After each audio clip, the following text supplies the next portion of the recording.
পাতার আড়ালে তারা অপেক্ষা করে ড্রেনের কিনারে। পরিত্যক্ত পাত্রে শহরের প্রতিটি অযত্নের ক্ষুদ্র ফাঁক ফোকরে যেন নগরের সব অবহেলা প্রতিশোধ নিতে আজ এক হয়েছে। মশা নগরবাসীর অতি ক্ষুদ্র শত্রু নাম। আকারে ছোট হলেও নীরব এই রোগদূতের একটি কামড় বয়ে আনতে পারে ডেঙ্গু, ম্যালেরিয়া, ফাইলেরিয়ার মতো রোগে মৃত্যু। সম্প্রতি এর উপদ্রবে অতিষ্ঠ সাধারণ মানুষ। শেখ জালাল ও আসাদুজ্জামান কাননের তোলা ছবিতে বাকিটা জানাচ্ছেন রিশাদ হাসান।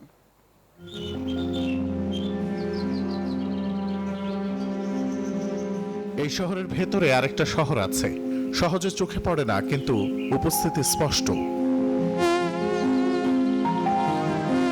পাতার আড়ালে তারা অপেক্ষা করে ড্রেনের কিনারে। পরিত্যক্ত পাত্রে শহরের প্রতিটি অযত্নের ক্ষুদ্র ফাঁক ফোকরে যেন নগরের সব অবহেলা প্রতিশোধ নিতে আজ এক হয়েছে। এমন একটি স্পর্শ, অতি ক্ষুদ্র, প্রায় অদৃশ্য, তবু সে স্পর্শই শরীরের ভেতর রেখে যায় অস্বস্তির বীজ। এই ক্ষুদে রোগদূতের নাম মশা। ইসলামের ইতিহাস বলে অহংকারী রাজা নমরুদ হার মেনেছিল যার কাছে।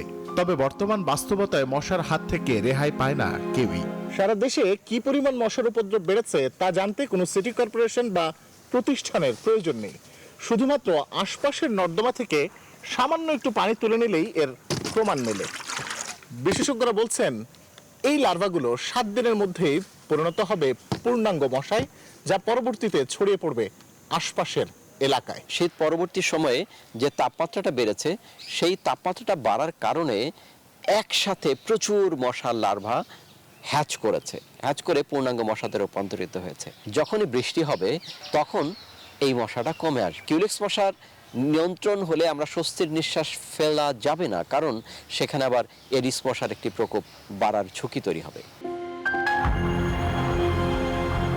দিনের আলো সরে গেলে বদলায় শহরের চিত্র। সক্রিয় হয়ে ওঠে খুদে দখলদার। জনতা প্রস্তুতি নেয় নীরব যুদ্ধের। এমন অস্বস্তিরও একটি শব্দ আছে যা আমরা শুনতে পাই না কিন্তু অনুভব করি। ঘুমের ঘোরের ছোট্ট রাসেল কি জানে কোন মশা কোন রোগ নিয়ে হাজির হয়েছে তার পাশে? তবু ক্লান্ত হাত থামে না। ধোয়ার সরু রেখা উঠতে থাকে অন্ধকারে। এ এক আনুষ্ঠানিক প্রতিরক্ষা, নিজস্ব উপায়ে টিকে থাকার চেষ্টা। উঁচু থেকে শহর সুশৃঙ্খল, কিন্তু নিচে প্রতিটি ওয়ার্ডে প্রতিটি বাড়িতে অদৃশ্য এক সমান্তরাল বাস্তবতা। আপনি এদিকে থাবুর দিবেন 10টা মরছে, এদিকে 50টা ধরে রাখছে।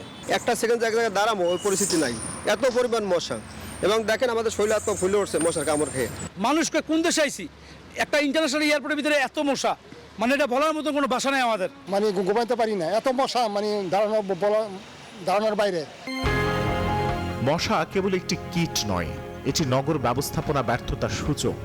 যেখানে পানি জমে থাকে সেখানে ঝুঁকিও স্থির হয়ে থাকে।